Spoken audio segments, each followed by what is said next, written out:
Hi guys, it's James here with another video, and it's my birthday, so I figured today would be a good day as any to do another video. I know it's been a while, and I had the idea to revisit it's technically the second video I ever did, although if you look on my channel, it's listed as the first one, and it was the top 10 directorial debuts. So this would be the top 10 directorial debuts part 2. But before that, as I said, it's my birthday. It's my 47th birthday. And I put the picture on my Facebook, and I was hoping, I wish I had a Hitman t-shirt for like Agent 47 or whatever, but I figured good enough t-shirt to wear on my birthday is one of my favorites. Chainsaws and boomsticks, shop Ashmart, shop S-Mart and stuff. I don't know, it's awesome. It's an Army of Darkness t-shirt, Evil Dead stuff. It's awesome. You don't think you can find anything cool and interesting at Value Village? You're wrong. Anyway, so without further ado, we'll get to the list, which we start with at number 10. Number 10. Let me preface this by saying it's feature film directorial debuts. Somebody on this list may have directed several episodes of TV, but this is the first feature-length film they've directed, whether it was released theatrically, streaming, or otherwise. So, number 10, we have Jason Lee Howden. I think it's pronounced Lee. It's L-E-I. He's a filmmaker from New Zealand, and the first film he directed is a horror comedy called Deathgasm, and this is from 2015.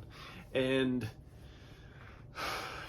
might be going in reverse order, but if you haven't heard of Deathgasm, you may have heard of the Daniel Radcliffe action comedy film Guns Akimbo, where a guy wakes up with guns basically nailed to his hands, and he's almost in like a live action video game kind of thing where he has to go around and kill people. Well, that was his follow-up feature to Deathgasm. And when I found out that he had directed Guns Akimbo, I was like, how the hell did I not know about this? Because Deathgasm is so funny and original that it's just the kind of debut you can't wait for what they're going to do next. In this case, it was, what did I say? Film came out in 2015, and it's basically, it's a teenager named Brody, and what is it? His father dies, his mother is institutionalized, and he moves in with his uncle, and he's not that popular. He's a loner, but he hooks up with a few other kids who are sort of like misfits, and starts a black metal band because they're all fans of metal music. And they go looking in this rundown shack looking for this legendary black metal, heavy metal singer, Ricky Daggers. And they find him in there, and he's clutching this album that he gives to them and tells them to get the hell out of there. And then people show up, kill Ricky Daggers, and they come after them. Well, apparently the album is called The Black Hymn, and it supposedly summons demons or something. But they basically translate the lyrics and sing it as part of one of their black metal songs, and then all hell breaks loose. Like, people are getting possessed all over the place. But on the surface, it sounds like a pretty creepy, messed up movie, but what they do with it is pretty hilarious. You have, there's sex toys involved, where like somebody's fighting somebody with a couple of dildos, and there's very over the top gore that's funny.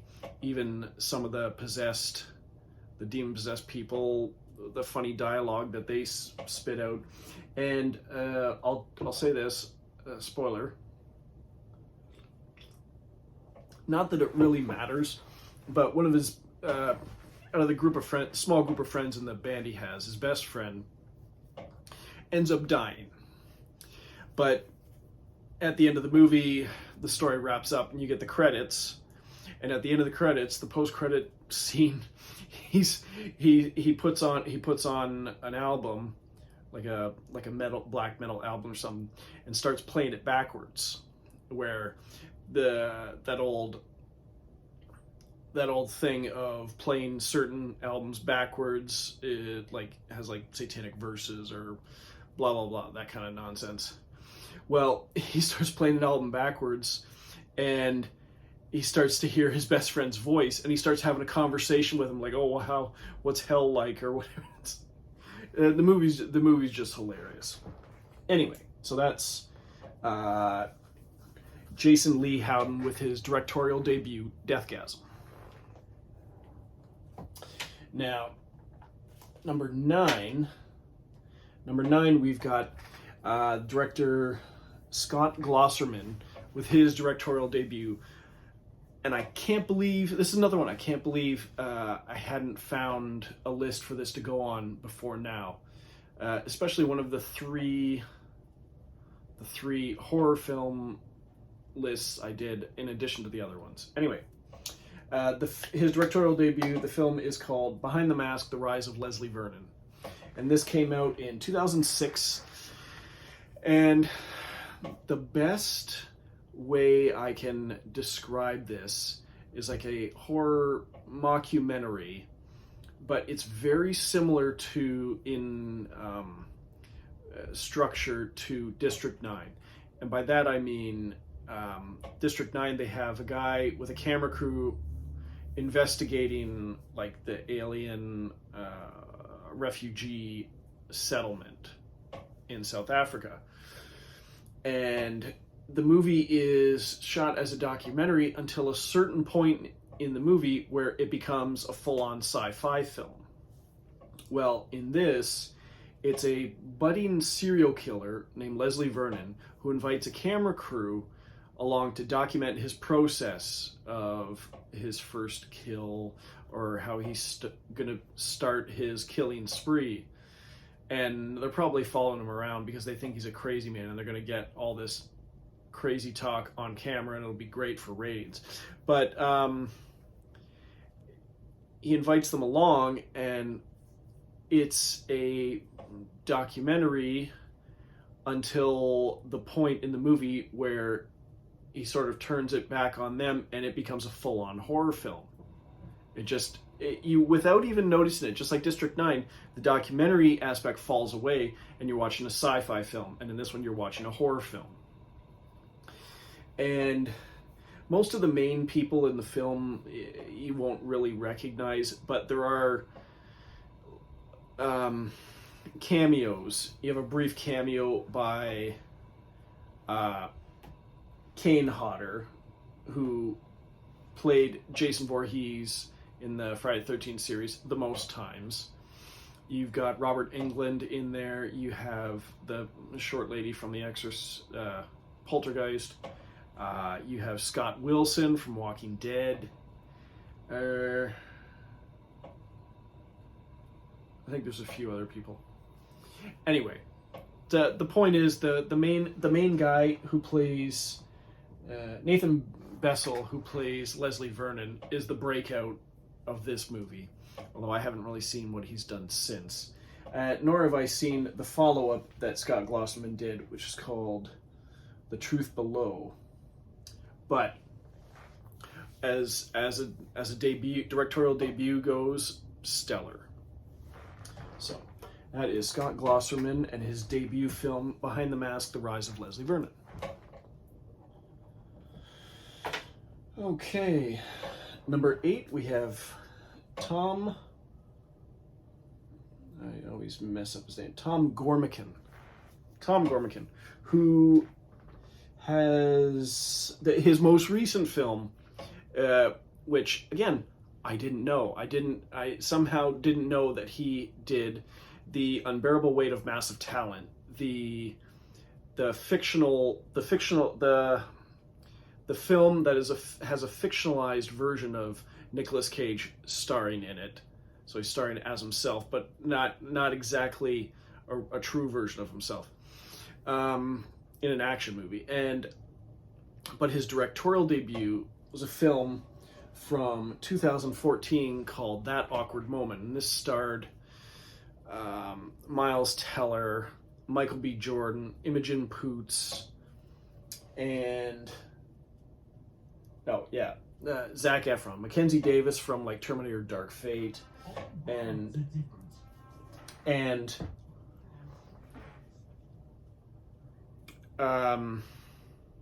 when it came out, you thought it'd be just another romantic comedy, and for some people it probably is, but for me it's it's one of my favorite romantic comedies of all time. Not at the top, but it's up there, and that's mostly because of Zac Efron's performance in the film. Miles Teller is great as one of the funny best friends, and Michael B. Jordan kind of bridges the line between funny and dramatic. Mackenzie Davis is great as sort of like the female friend with these that's hangs out with all these guys, but she's more Miles Teller's friend than anybody else, and it's just, I don't know. There's something about it. Like I said, it's mostly Zac Efron, and he does have a speech about 3/4 of the way through the film where he just brings the whole movie to a standstill. Not in a bad way, in a good way, where you're just like, oh my god, it's such a good scene, and it's very reminiscent of the courtroom scene where Zac Efron gives a speech in 17 again. And I hadn't seen that film until I think probably a few years after I watched That Awkward Moment. I've seen that several times. I've seen 17 again maybe like one and a half times. But equally good performances by Zac Efron. But I just thought, like, you'd think this kind of caliber of this kind of quality of filmmaking you wouldn't expect from someone who was making their feature film debut, but some people just have that knack, and like there was a big gap between this and his second movie, but there's any number of reasons why directors take a long time in between films. Anyway, so that was number 8, Tom Gormican and his directorial debut, That Awkward Moment. Let me see. Number 7, we have Brad Parker with his directorial debut film, Chernobyl Diaries. And he had, I believe he has an upcoming film, but I can't remember the name of it. But this one, Chernobyl Diaries, came out in 2012, and I would periodically look up details on like what he's done since, but I can't remember what it was. Anyway, excuse me. Chernobyl Diaries came out in 2012, and it was one of those not a found footage film. There's a tiny element of found footage in it, but it's not like Blair Witch or The Last Broadcast or any of the Paranormal Activity films. It's more, I'm sure it was shot handheld, but it's not a found footage film because there's no camera crew with them. Somebody uses a camera to film themselves so that somebody can watch it later, but that's just happens by circumstance later in the film. And it's just about two guys and two girls who, one guy takes his girlfriend and her best friend to Russia. Well, I think it's more like Ukraine. They go to Kiev to visit his brother, and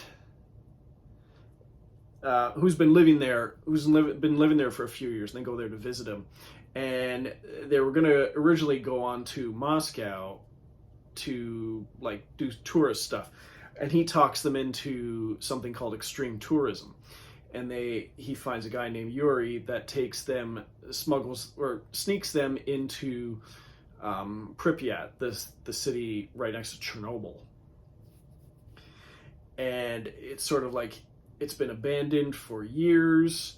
It's still radioactive, but you're right near it where it's not radioactive and it's abandoned. But is it abandoned?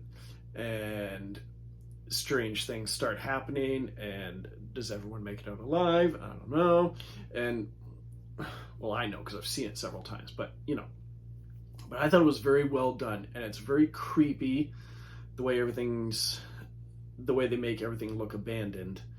And it's just I thought it was just a very well done, unique horror film.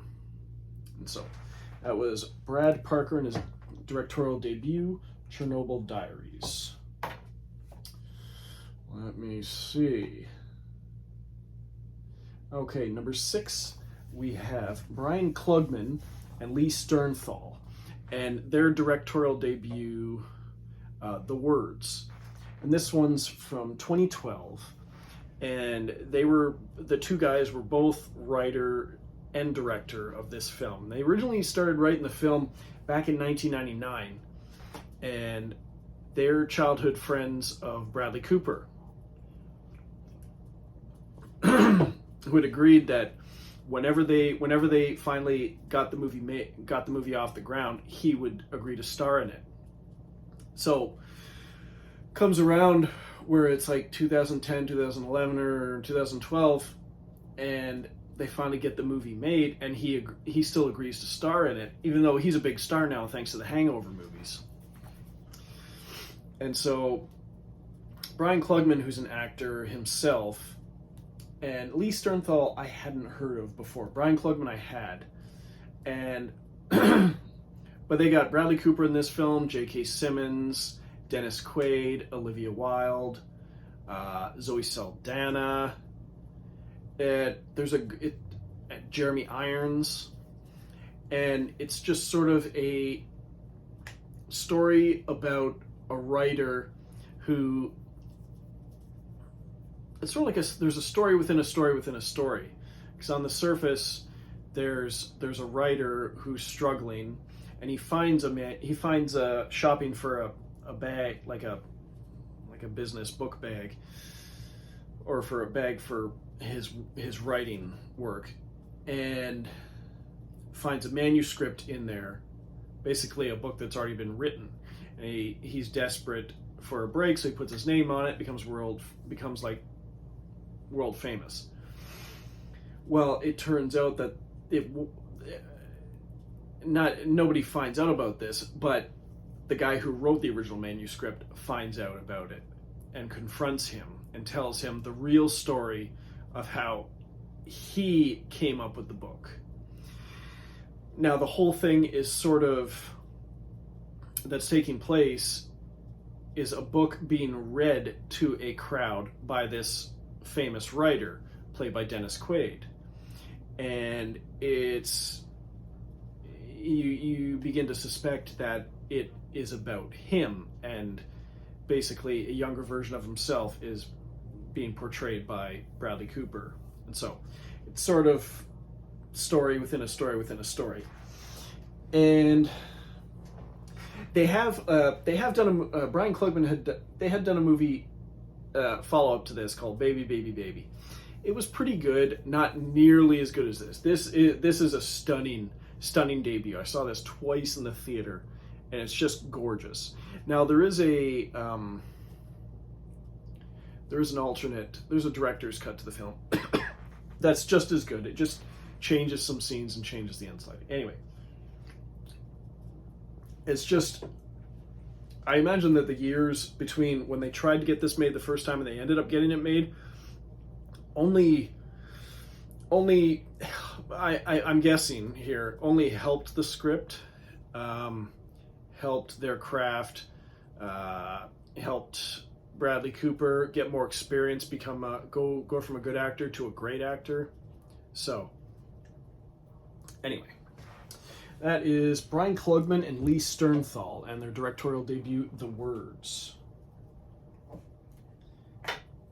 Okay, so number 5, we have Sofia Coppola.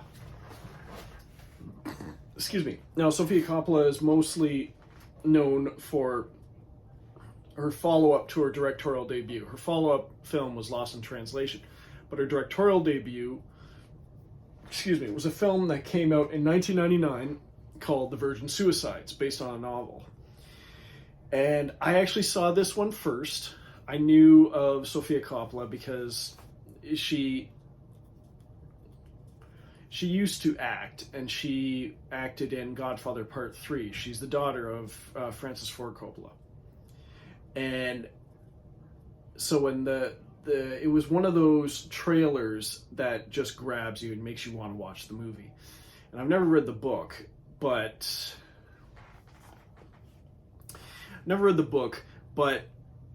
the trailer just made me want to watch it. And what I can say is, aside from all the great actors in the movie, you got Kirsten Dunst, Josh Hartnett, James Woods, Danny DeVito, Kathleen Turner. You have not the debut, but a very early film from Hayden Christensen.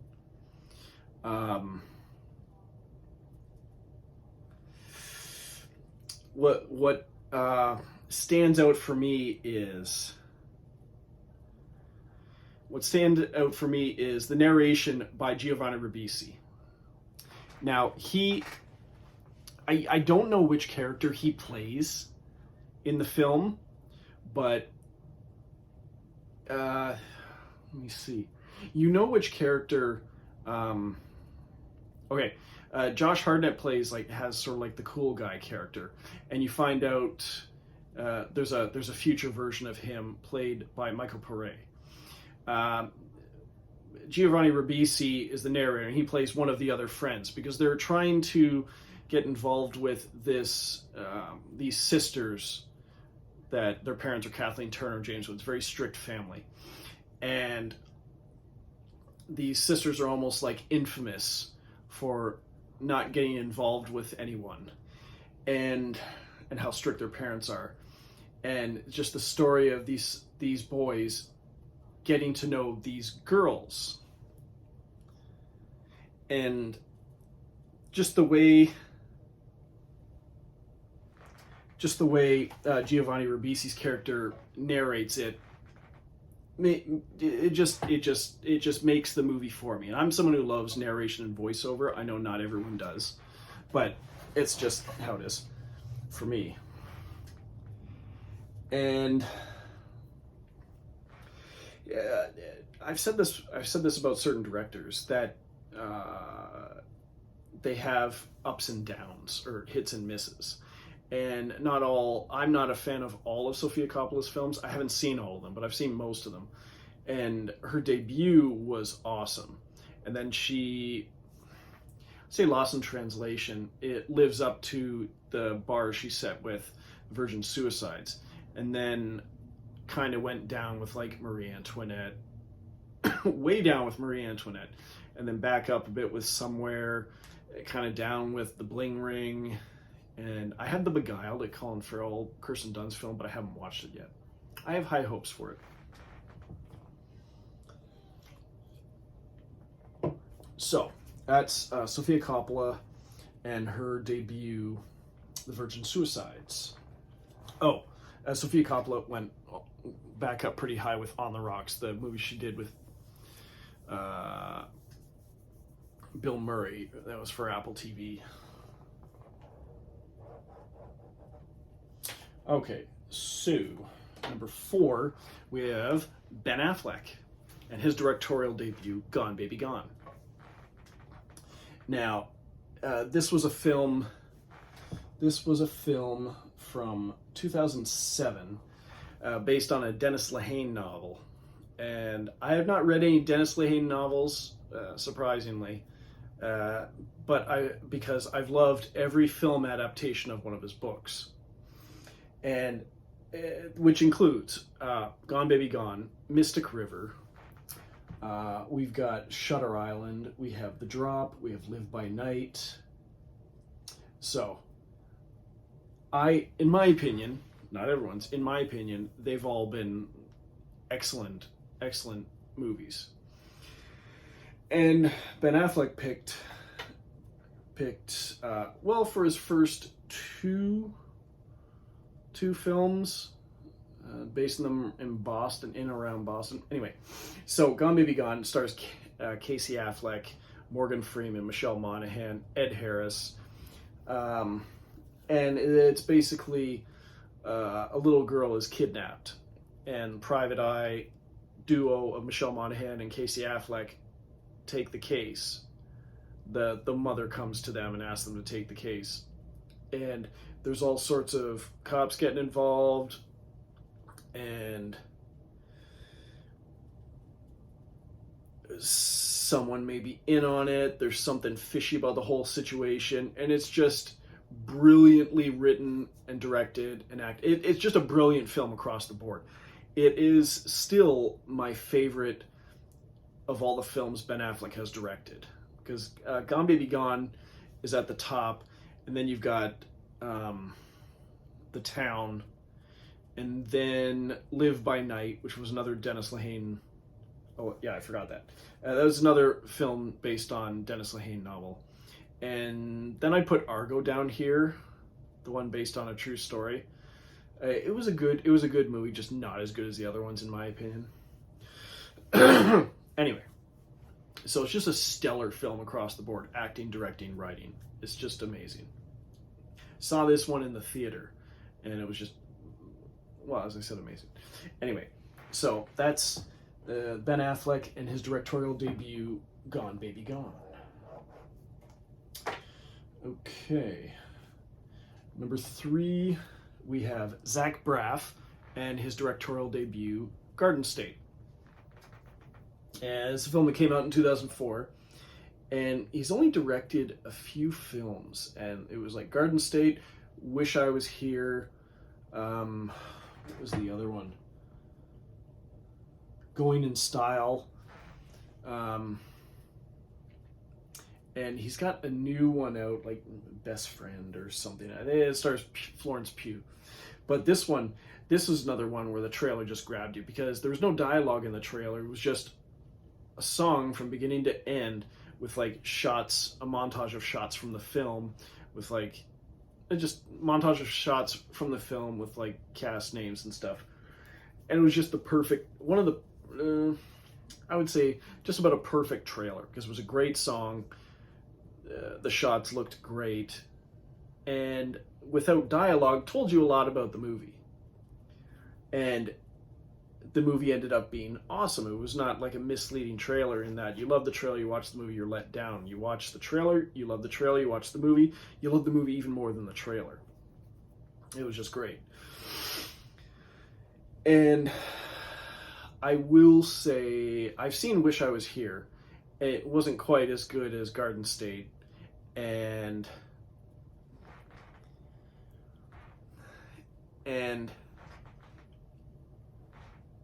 Going in Style, I think it was I don't think he wrote that one. I think it was a directing job he took. And I heard it was funny, but I haven't seen it. Anyway.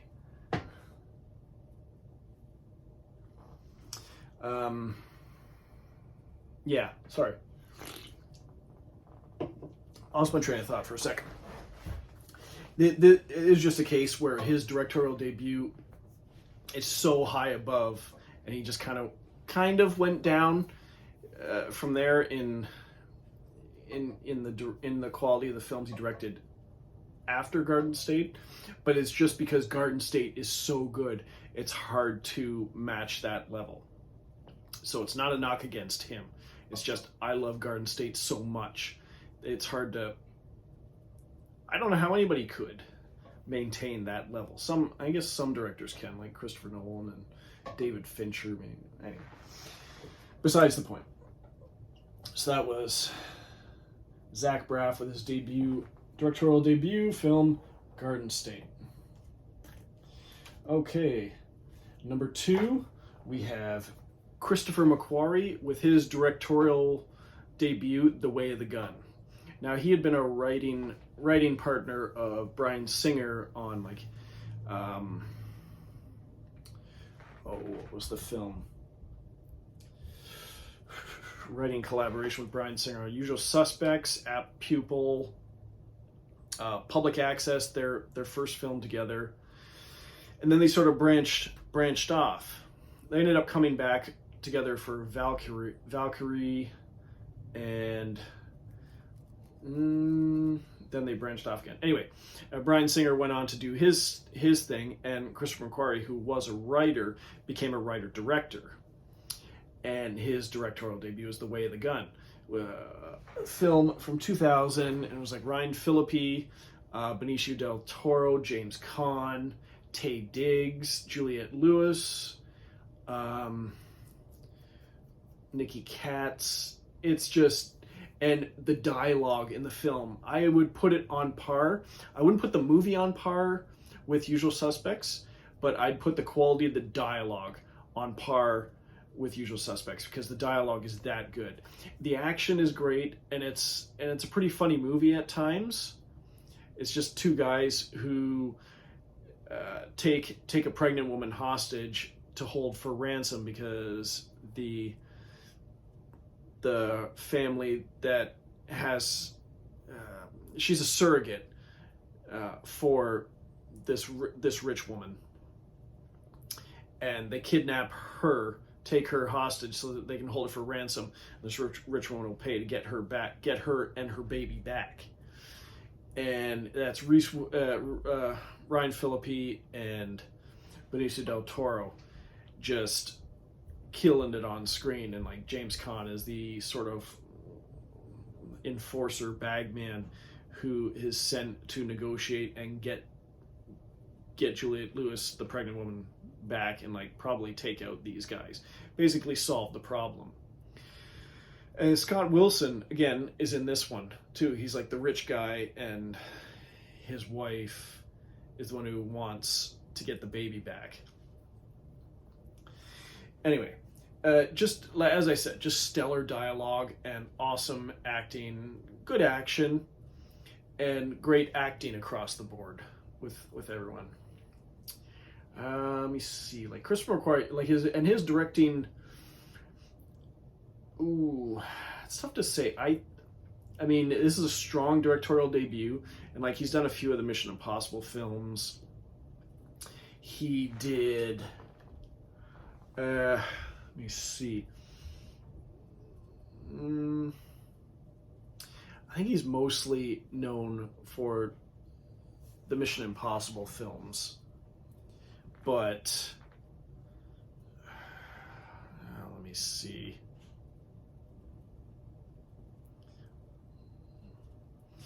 But I'd say to me he's more well known for his writing, because his writing is pretty damn strong. But now he does a lot of collaboration with Tom Cruise. Like I believe he wrote Edge of Tomorrow, wrote and directed a few of the Mission Impossible films with Tom Cruise, wrote Valkyrie, which starred Tom Cruise, and then Bryan Singer directed that one. And let me see, I have it up here. Writer on Top Gun Maverick.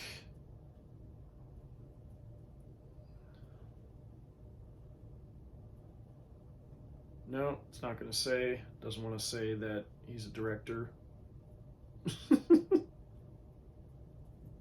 Producer, director. Mission Impossible. Oh, the first Jack Reacher film. And Way of the Gun. Yeah. So he went from Way of the Gun, and then 12 years later directs Jack Reacher, and then moves on to the Mission Impossible film. Anyway, so long story short, one of the best directorial debuts in my mind. Christopher McQuarrie, Way of the Gun.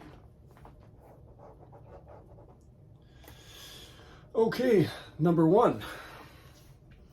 And this is Vince Gilligan, who was one of the creators on the X-Files, Breaking Bad, Better Call Saul, and had directed a number of TV episodes, but his first actual feature film credit is El Camino, a Breaking Bad movie that came out in 2019, the one that was shot in secret and then just boom, you get a trailer and it's coming out on Netflix.